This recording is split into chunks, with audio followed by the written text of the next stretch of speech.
Dr. Hayes, Indian Health Services.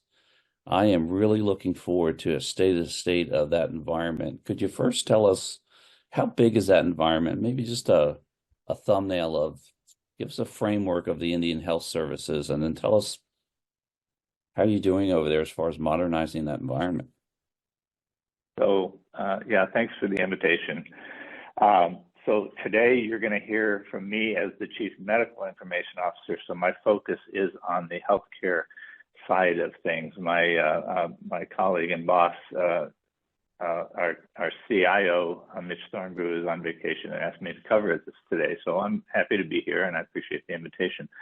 So the Indian Health Service is an agency of the Department of Health and Human Services, and we provide healthcare services to American Indian and Alaska Native people across the country. We have a presence in 37 states.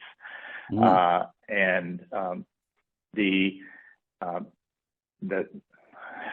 should have looked it up before we came today. I think the budget for the agency is about $8 billion a year, maybe less. And so it's a small agency because we operate between us and the tribal partners that we work with, operate about 45 hospitals across the country. Many of them are small, but we have a partnership with self-governance tribes. Tribes have the authority under their self-determination to provide the services that the government provides for them on their own through contracts and compacts with the federal government. So there's the Indian Health Service federal side, there's the IHS, there's the tribal organizations, and then there's the urban Indian organizations, of which there's about 41 in different urban areas around the country. So we provide those healthcare services, or we provide the funding to the tribes who manage their own systems. So that's a little bit of the background there. And again, my focus as the CMIO is on the technology that supports healthcare delivery in those areas.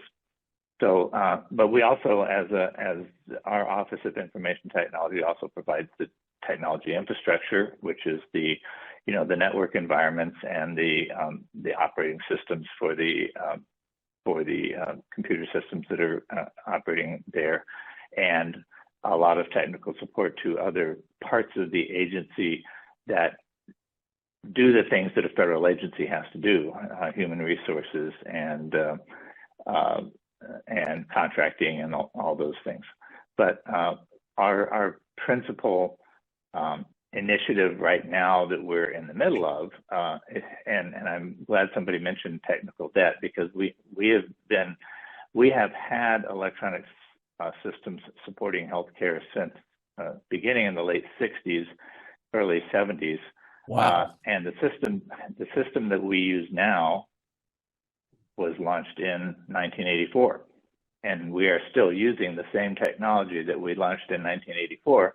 So GAO has described this as the oldest critical information system in use in the federal government. And so we are actively and busily moving away from that to, instead of being a developer of a homegrown electronic medical record system, which we share a lot of that with the VA, and as you know, they're also doing a modernization effort.